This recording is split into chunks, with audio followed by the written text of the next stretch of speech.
Capabilities आहेत आपल्या की ज्या AI कडे नाही आहेत. तर त्याच्याविषयी आपण नंतर थोडंसं बोलणार आहोत. क्रिएटिव्हिटी, EQ, EI म्हणजे इमोशनल इंटेलिजन्स, काहीतरी करून दाखवण्याची जिद्द, इच्छा, कुर्मी, मनोधैर्य, या सगळ्या गोष्टी ह्याच्यात येतात. त्या तुमच्याकडे आहेत, ते AI कडे नाही. आणि strategic thinking tech expertise.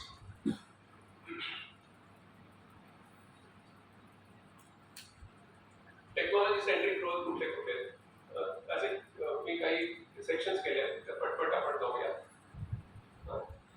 AI किंवा ML learning engineer, data scientist, AI ethics specialist. याचे जे थोडे मजा मजा येते, मी तुम्हाला पुढे दाखवणार आहे की काय याची गरज पडते. Prompt engineer and advanced prompt engineer, and the engineer who writes prompts from which you generate prompts and then take your responses, etc. Robotics engineer, NLP engineer.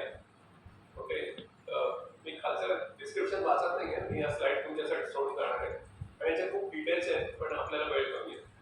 पण तुम्ही कुठली करिअर्समध्ये पुढे घेतल्या पाहिजेत ते मी थोडक्यात तुम्हाला दाखवतोय. आणि हे आतापासून सुरू करा. फर्स्ट इयर इंजिनिअरिंगला असलं तरी काही कोणी थांबवलं नाही आहे तुम्हाला हे शिकायला. याचे सगळे कोर्सेस अवेलेबल आहेत, कोर्सिरावर, EDXवर, Udemyवर, तर सगळीकडे आहेत. नंतर बिझनेस स्ट्रॅटेजी मधले रोल काय, टेकी रोल सांगितले. आता business, product manager, business strategist, innovation consultant.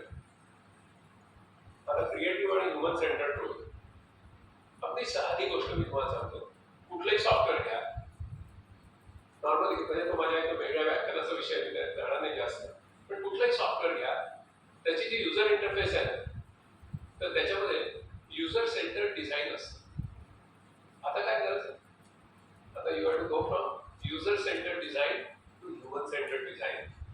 Okay, so vast area for careers. Most of the softwares in the world are not having human-centered interfaces or human-centered experiences. Okay, best example is, how many of you purchase online on Amazon or Flipkart? Raise your hands. Oh, few. Okay. त्याच्यावर तो सगळा experience असा design केला आहे की तुम्हाला physical शॉपमध्ये shopping करताना जो आनंद होतो त्याच्या कित्येक पटीने जास्त आनंद तुम्हाला झाला पाहिजे. त्याचं कारण तो प्रॉडक्ट जसा जसा तुम्हाला दाखवला जातो, कॅटलॉग दाखवला जातो, मग तुम्ही ते बघता, मग ते व्हरायटीज बघता, इकडे एक्सप्लोर करता. त्या एक्सप्लोर करण्यामध्ये पुढचे दाखवले जातात. रेकमेंडेशन इंजिन असतं, तुम्ही प्रिव्हियसली परचेस केलेले कुठल्या गोष्टी आहेत त्याच्याप्रमाणे रेकमेंडेशन दिली जातात. पण continuously there is a design consideration to secrete dopamine in your brains. Okay, happiness hormone secrete केला जातो तुमच्या डोक्यामध्ये. So you dream again more. म्हणून तुम्ही पुढे पुढे अजून तेच करत राहता.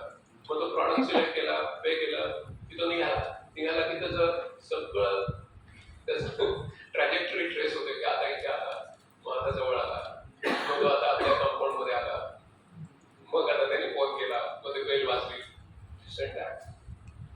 म्हणजे ह्युमन सेंटर्ड डिझाईनचं किती क्लायमॅक्स करता येतोय ते तुम्ही आता इमॅजिनच करा. आणि त्याच्यात आता पुढे काय होणार आहे की तुम्ही जेव्हा 4th वर्ष पूर्ण कराल तोपर्यंत brain computer interface BCI. Okay, no input device, directly from brain to machine, machine to brain. This kind of human centred design principles are coming. मोठा विषय नकोच आहे, पण those are the kind of creative and these roles. AI as content creator.